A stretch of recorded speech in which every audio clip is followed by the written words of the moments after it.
Исәмсез балалар, бүген без сезнең белән нәселдинлек турында сөйләшәбез. Нәрсә ул нәселдинлек? Билгеле, һәрберебезне мин кемгә охшаган, ни өчен бер кеше әтисенә, икенчесе әбисенә охшый, ни өчен туганнар турында ике тамчы су кебек охшаганнар дип әйтәләр. Җирдә яшәүче кешеләр бер-берсенә кайсы яклары белән охшаш кебек сораулар кызыксындыра. Бу сорауларның барысына да җавап бирү өчен түбәндәгеләрне белергә кирәк. Теләсә кайсы җан иясенә билгеле бер биологик сыйфатлар нәселдән күчә. Нәселдән күчә дигән сүз, димәк, кешегә әти-әнисеннән аларга хас сыйфатлар бирелә. Үсешләре вакытында ул шуларны кабатлый. Нәселдинлек геннар белән күчә. Галимнәр моны нәселдинлек мәгълүматы беремлекләре дип атыйлар. Нәселдинлекне хайваннар мисалында карыйк. Хайванның нәселдәге аның инстинктларында, ягъни тумыштан бирелгән билгеле бер гамәлләрендә үз-үзен тотышын үзенчәлекләрендә чыгала. Мәсәлән, хәрәкәт итү, йөзү, оча яки шуыша, туклану, үсемлек ашау яки йырткыч, саклану сәләтү, төсен үзгәртү, агу җибәрә, һөҗүм итә, торагын төзү, тукымын кайгырту һәм башкалар бик күп үзенчәлекләр. Хайваннарның инстинктлары еш кына катлаулы була. Бал кортлары мәсәлән хәрәкәтләре ярдәмендә үзләренең иптәшләренә хәвеф барлыгын, нектарны уңышлы җыюын һәм башкалы турында төрлечә сигнал җибәрәләр. Ә күке баласына чит ояда исән-сау калу өчен нинди нәселдинлек сыйфатлары ярдәм итә? Ничек кенә гаҗәп булмасын, ул ояның төп хуҗаларына караганда йомырканы иртәрәк тишеп чыга. Законлы кыш баласы йомырка эченнән килеп чыгу белән күке баласы аның астына кирип ята.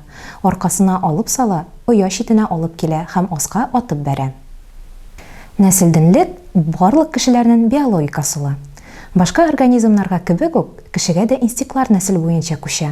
Ашыйсы, эчәсе, йоклыйсы килү, хәрәкәт итү мөмкинлеге, авыртуну, салкынны кагалуну сизү һәм башка күп кенә үзенчәлекле сыйфатлар кешегә тумыштан хас. Кешенең әйләнә-тирә дөньяны кабул итү, фикерләү, сөйләшү сәләте буыннан буынга күчә. Әти-әниләреннән балаларга физик сыйфатлар күз төсе, тән төзелеше, чәч үзенчәлекләре бирелә. Балалар аралардан эмоцияларын, темпераментларын, үзенчәлекләрен дә ала. Аларның берсе тыныч һәм уйлап эш итүчән, икенчесе актив һәм артык хисчән булырга мөмкин. Булар барысы да кешенең биологик җан иясе табигатеннән бер өлеше икәнен аның ата-аналардан балаларга нәселдән күчә торган законнар буенча яшәвен расларга мөмкинлек бирә. Кешеләргә нәселдән күчә торган биологик сыйфатлар, баш-мие кабыгы төзелешенең үзенчәлекләре, төз басып йөрү сәләте, сөйләм фикерләве, иҗат эшчәнлеге аларның барлык башка җан ияләренә аерып тора. Ә хәзер ни өчен үзара ике тамчы су кебек охшаган игезәкләр холыклары үз-үзләрен тоту манералары, бүтәннәргә мөнәсәбәтләре буенча бер-берсенә аерыла? Әхлак сыйфатлары җәмгыятьтә үз-үзеңне тоту кагыйдәләре кешегә тумыштан бирелми. Буларның һәммәсенә дә дөньяны ничек танып белергә, күп төрле мәгълүматны ничек аларга һәм аңларга, нәрсә ул яхшы һәм нәрсә ул начар икәнлегенә ул үзе өйрәнергә тиеш.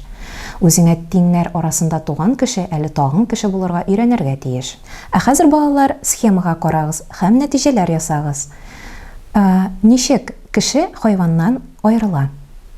Сөйләшә беләләр, иҗат итәргә сәләтлеләр бар, төз атлап йөрергә сәләтлеләр, план буенча хәрәкәт итәргә сәләтлеләр, фантазия хисенә ия булалар, үз-үзләрен танып беләләр, баш мияләре яхшы үскән. Нәселдинлеккә йогынты ясарга мөмкинме? Кешенең кайбер сыйфатлары нәсел буенча күчү аларның йогынтысын үзгәртәргә мөмкин түгел дигәнне аңлатамы?